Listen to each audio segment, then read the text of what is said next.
everybody, and welcome to another exciting episode of Radiorama, where, as the name implies, I show you how to work on radios, primarily, but sometimes we get stereo systems and record players and televisions, all that jazz, from the 1930s or thereabouts to the 1960s. And today, the reason I'm having to back up from it, it's so big, it's taking up most of my workbench. It's a large 1936 Westinghouse WR 212. It is a 7 tube set that has three different bands, shortwave, standard broadcast, AM, and then what else we have here? I can't tell if that's supposed to be a police band. Some of these had police band, which was a thing back then. You could listen to the police on their radios. It was in our museum for years, and I'm not sure why, but it seems like either it wasn't finished or it's been sitting in the sun forever. I don't know. It's very bleached looking. We've also got some delamination. I think at one point probably the cabinet was in really bad shape and someone stripped it down and probably put an oil finish on it or something. And I don't know. It doesn't look great. I think I have a plan on what I can do to maybe revive this a little bit. So let's take a look at the back, and I have to put the phone down because it's so heavy. I have to lift it up to turn it around. Here is the chassis removed. Now, I already have to admit I looked underneath, but here is what I found. And I was a little bit concerned because of what I saw here. I saw, if that solder connection is what in the minds of the previous person passed as acceptable, then I was like, what am I going to find underneath? And here's what I found. This kind of stuff. So, I mean, technically it is quote unquote restored, but this business, that is electrical hazards waiting to happen. That's just really sloppy work. I mean, some of these others I guess I could be okay with, but I don't trust the quality of the solder, so I'm going to have to touch every single one of those up. It'll probably take me longer to undo all of this than it would to actually restore it from scratch. It looks like they didn't have as much of a problem replacing some of the paper caps, but again, I'm looking at some of the solder jobs here, and it's not great. So yay. And what do we have here as far as values? 10. I mean, for 37, I'm not surprised they're 10 microfarads. 10 and 10 and then 22. I'll look up the schematic just to make sure that that's correct. It's not super critical, but you need to at least be within a reasonable ballpark. But these old 30 sets, it's not uncommon to have lower microfarad ratings on your electrolytics. Should be a sensitive set. Look at all those nice coils there. And it looks like luckily the rubber mounts for that center island are still intact. Sometimes when those rot and you have contact between that, it could really mess up your reception. It looks like we have a mechanical. Oh, it's a mechanical and string tuning mechanism. It's a little stiff. We could probably lubricate that up a little bit. Now, as far as the cabinet goes, I am thinking about a plan, and part of me is thinking, I know a lot of you furniture guys can like roll your eyes, but so be it. I'm not a furniture person. They have some wipe-on finishes that I saw at the hardware store, and I think just maybe a slightly darker finish could enhance this to not look like it's so bleached out. But before I do that, I'm going to have to glue some of this loose stuff coming up. It's a little chilly this morning. Chilly for us Californians anyway, but I'll have to glue that down before I think about a wipe-on finish. And I think what I'm going to do is, because it's a little chilly, is I'm going to go to the hardware store now and see if there's anything that I could go ahead and get. Just got back from the hardware store and I got some fine sanding sponges and this wipe-on polyurethane. And I know a lot of the radio cabinet guys are going to groan and be like, oh no. But I'm not a refinisher, and I figured a wipe-on poly is a better way to not get any runs or anything like that in the finish.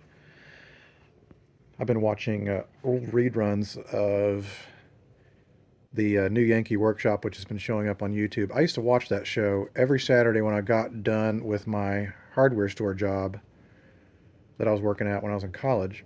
And I can remember just finding his show really relaxing to watch. And if I think about it, he was making the kind of content that us YouTubers were making now 30 something years ago. And the reason that I got a wipe on polyurethane is because he uses that on his furniture too. So if it's good enough for Norm Abrams, then it's good enough for me. That, like I said, I'm going to have to glue this back down. And since it's warming up a little bit and it's sunny outside, I'm going to remove all the hardware, meaning this discussion and the eyebrow for the eye tube, and probably the speaker. And that way I can really get into this. I'm going to sand it down a little bit and glue this loose seam up, and then later I'll go over it with some staining to maybe bring it back up a little bit because it's a little light, and then go over it with the polyurethane, the wipe-on polyurethane later. I'll have to admit that I spent probably at least another couple hours sanding this. I just realized there was more and more little bits of finish left, and so now I'm going to go over it with some stain. I actually had to bicycle back over to the hardware store. It's my second time today, and I got some stain because all I had was ugly looking stain. So I think this was supposed to have a sort of a mahogany look to it, so I'm going to give it a mahogany finish. Well, I put on the stain, and I have to admit something really stupid, which is, again, I'm not a professional refinisher. What I put on there was, it said it was red mahogany, and I thought, well, it'll have a nice red hinge, and it came on like almost black. Like it looked like black paint coming out of the stain, and it didn't look anything like that representation in the store. So I was like, well, I can't do much about this. So I applied it on the radio, and then I went and got some rags and some paint thinner, and I wiped off as much as I could. It left a little bit of a stain behind, but I think that's okay.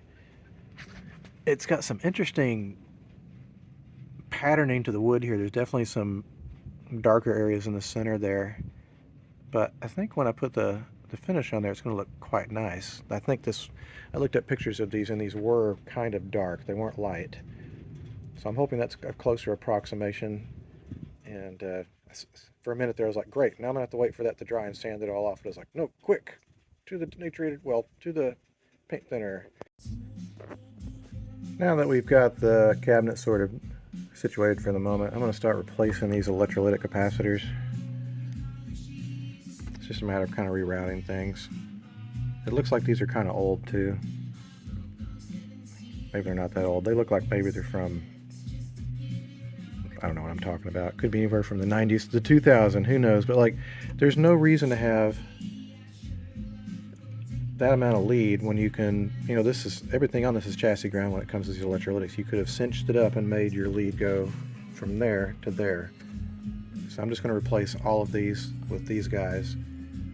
And then I'm going to come in here and clean the tone controls, and I'm going to look at some of the soldering jobs that have happened to make sure that they're solid. Well, this probably took longer than if I would just have restored the radio. I'm not totally done yet, but I had to rewire everything in here because it was just daisy chained together, and that's not safe. You don't want things to be like real close, so they're not going to, you know, wiggle around or anything. Like it needs to be pretty steady and sturdy. Now I'm going to apply the hand applied poly. It's been sitting in the sun so it's warm, and I've never done this before.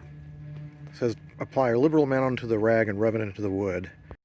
Right, pretty soon I have to go over to a friend's house for dinner, so I'm going to test the set, make sure it still works. And that means since it has a power transformer, I'd rather bring it up on a Variac with a meter on it. Okay, is anybody home? I started out at like maybe 60 volts.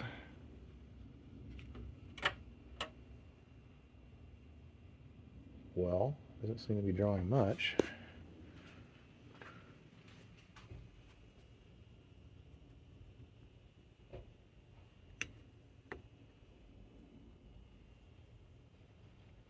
Something very strange going on here.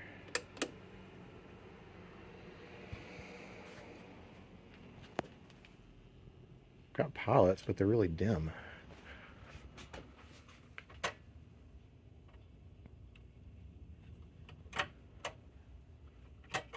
Okay, it's still not drawing that much.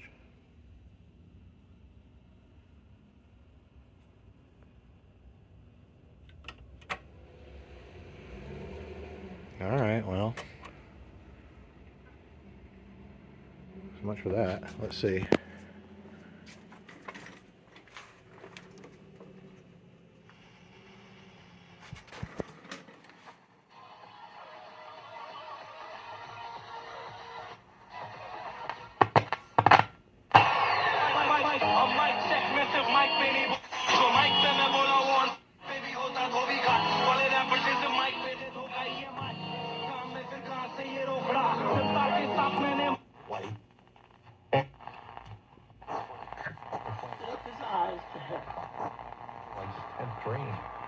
He decided to call the FAA. And of course, what are they going to do? Right here's a guy said, I had dreamed 2 nights in a row that the plane's going to hit this building. Well, a couple days after that phone call, American Airlines Flight 191 crashed shortly after takeoff. They're not normal. I'm like, okay, so strike two. One of the worst aviation disasters in history. And the details of the crash were very similar to what this guy was given in his dream. Was that a coincidence? Or was there something more to that dream? Of course, Abraham Lincoln, right? We all know this story. At least I think you know this. He reportedly had a dream just a couple days before his assassination. He dreamed of walking through the White House, coming upon a funeral. And in the dream,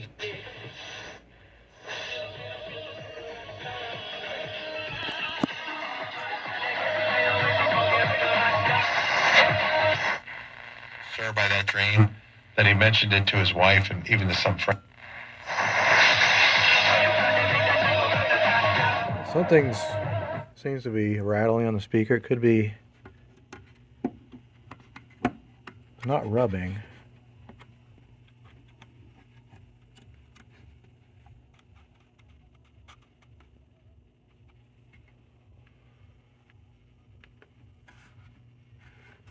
I don't know. It could just also be that it's resting on the ground and vibrating. Let me try something here.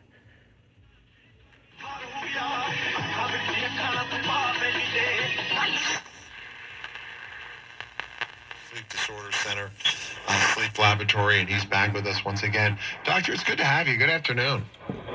Good afternoon. Thanks for having me, Drew. Well, we know Scripture.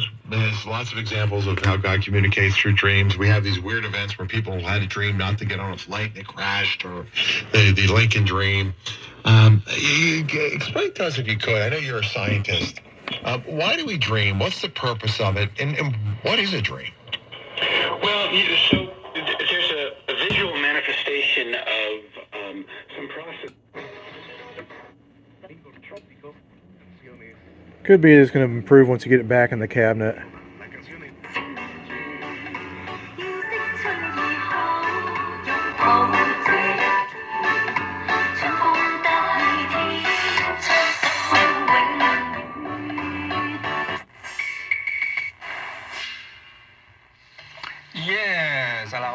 Oh, come on, don't quit the music.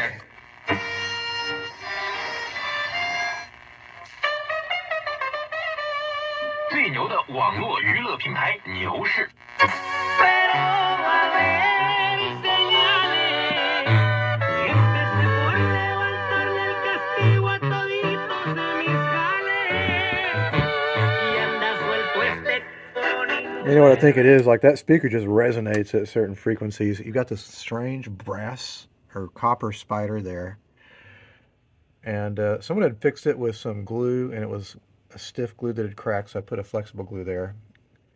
I know it doesn't look wonderful, but I'm going to detach the speaker. The radio works good, and I'm going to put this for safekeeping because I don't want to do any damage to it. Welcome to day 2 working on the Westinghouse, and this morning I sanded all of the hand wiped on finish down smooth. And what I also did is I looked online to see what these looked like, and the top and bottom here, you can see how that's kind of not super attractive there. Top and bottom came from the factory with a very dark brown, almost blackish brown trim on the top and bottom. So I sanded it all down, as I said, and I taped it off. And I'm going to use this Rust-Oleum dark brown paint. I think what I actually might do is darken it up still, probably by adding a little black to that, and then go over it. It's a this is a, what is this? It's a latex paint. You can go over latex with an oil-based paint, but you can't do the opposite. So just make sure that you're aware of that. This will need to be applied first, and it'll need to have plenty of time to dry before I start applying more coats of polyurethane.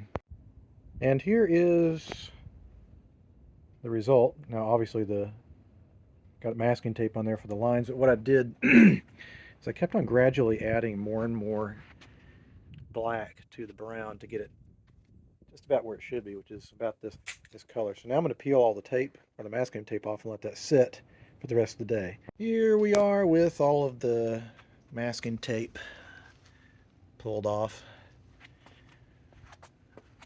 I think that's looking pretty good. So now it's time to get out the finish and a piece of cardboard and get this thing refinished. Well, as good old Norm said, that wipe-on poly sure does work pretty good. Anyway, I was able to apply many coats of that stuff. It dries really quick, almost as soon as it comes out of the can. I'm taking advantage of the weather. It's supposed to start raining pretty good on Wednesday of this week, and I wanted to make sure I got this finish taken care of before that starts. And maybe give it a couple days to sit out in the sun and cure, even though I don't think I'll need that. It seems like it's already drying pretty quickly. It's a far cry from when I was a kid. I remember you bought spray paint back when in the the 80s or whatever, and you sprayed something with it. You had to wait for the next day and it'd still be sticky. Back to the radio chassis. I wanted to go ahead and add an audio input to this, even though it already has one. You can see it says phono. And by the way, if you do this hobby enough, you'll get really good at reading upside down. There was already a series of holes in the side here, so I just opened this one up just a tiny bit and put a rubber grommet in it.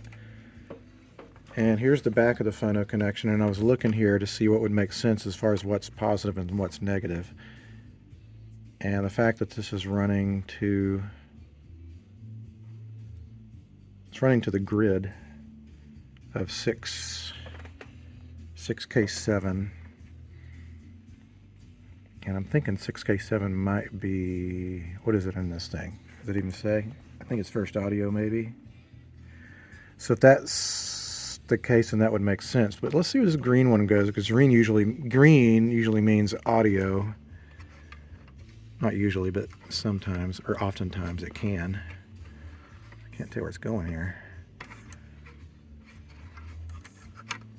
Let's go into this IF can. What is the IF can associated with? Let me look here. Nothing. There's no... Alright. And then where does that go? Is there another connection? Yes, there's another connection. That goes to here, which then goes through this resistor.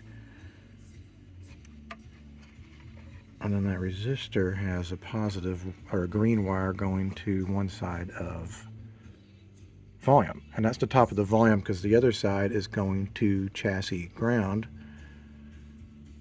Hold the horses. Is that volume, or is this volume? Can't remember which is. I think that's volume. This is probably tone, but still that would make sense. That would indicate probably I'm guessing the tops of the volume controls might be tied together in some way. Yeah, I think so, because here's the top of this one. It goes through this capacitor here, through that wire and back again. So I think that's the positive. The other one must probably be default. I think this is positive, but there's a way I can test it without having to like pick sides. Not a lot of voltage on this at all, so I'm going to alligator clip my input lead. And by the way, what I did here is I tied two resistors together. That is for the right and left channels of this cable, so that you get a mono channel, and the other side on this one is negative. So I'm going to alligator clip them in and see what happens. And clearly, the positive is indeed the green wire, and the negative is the wire going to the grid of 6K7.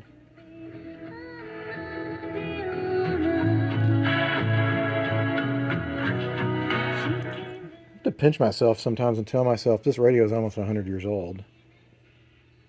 I mean, really, that's we push it. It's almost 90 years old. And really, you know, all I did was just give it kind of a little bit of a tune-up and a clean-up and a little bit of correcting. And it works like a champ. Probably go for another, who knows. Components that I was put in it are better than the components that it came from the factory with. And oftentimes the tubes can go for years. And, you know, indeed, I'm listening to a stereo system in my garage. It's using a 1950s era tube amplifier, and it's on every day of the week. I haven't had a single tube burn out, but it's got modern replacement capacitors in it. I think things just were built maybe to a higher standard, but they were also more expensive. This probably cost a lot of money when it was new, so it had better be good. So now that I've done that, let me go check to see how the finish is doing on the cabinet. It's been drying for about 45 minutes to an hour. You know, I think it's worked out. Yesterday I thought I'd made a disastrous decision when I put that dark stain on it, and luckily I was able to get a lot of that off. And this morning when I came in to sand down the first couple of coats of polyurethane, I wound up sanding, you know, into the finish a little bit and getting some of the stain, a little bit more stain off, so it's a little bit lighter, kind of a more of a lighter mahogany kind of appearance. And I was able to kind of bring, looks like they have these holes filled with, I don't know what that is, but it's embedded for your band switch. And I think that those bars in the top and the bottom, I think they look, you know, period correct. These all kind of had this top. I think what it was a cheap way to kind of hide the fact that you were using cheap plywood, you know, underneath the thin veneer. So I'm gonna let that sit here for the rest of the evening, or at least until the sun goes down. But in the meantime, I'm gonna wire in the leads for the record player, or their audio input rather, and then flip this top side, maybe do a little bit of a lubricating cleanup, final checkout of the chassis. Let me show you all something. So you know how I was like, why is it making that weird noise occasionally? I found the reason. It's really hard to film. It's in a strange place in the speaker. Let's see if I can put it under light here. That's what I get for using my cell phone to film these things. Where is it? Ugh, heck. All right, maybe it was better down here. Okay, I cannot get my camera to focus on this, but anyway, there's glue that was coming down here. Actually, let me get my flashlight here. All right, you see that orange thing? It's sticking all the way up there, and it's hitting the back of the speaker frame. Because when they used the glue, it just oozed down there, and so that's solidified, and it's hitting that. So I'm going to clip that off of there. Luckily, one of my dad's friends is a surgeon, so he gives me lots of weird medical tools when he retires them, so I can get there and snip that out of there. Okay, so I cleaned up the chassis, cleaned the tubes, and what I'm also going to do is lubricate the tuning condenser up here. little ball bearings here in the front. Let me get that. Just want to touch it up here and there, as well as a little in the back. And then, oh, by the way, I'm using a product called Zoom Spout oil. It's a very fine oil. It's great for stuff like this. I use it on my record players. My friend Kyle taught me that. Anyway, I'm going to make sure and try to get in. And that's what's great about these little oilers, is you can get into like tight little spots like this. Let's see. Already that feels so much better. You don't want to get it on the tuning string, by the way. That would be very unfortunate. Maybe touch these up just a little bit more again. All right.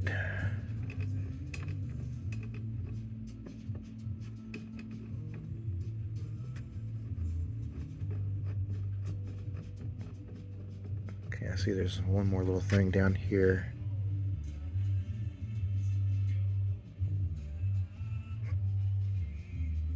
There we go.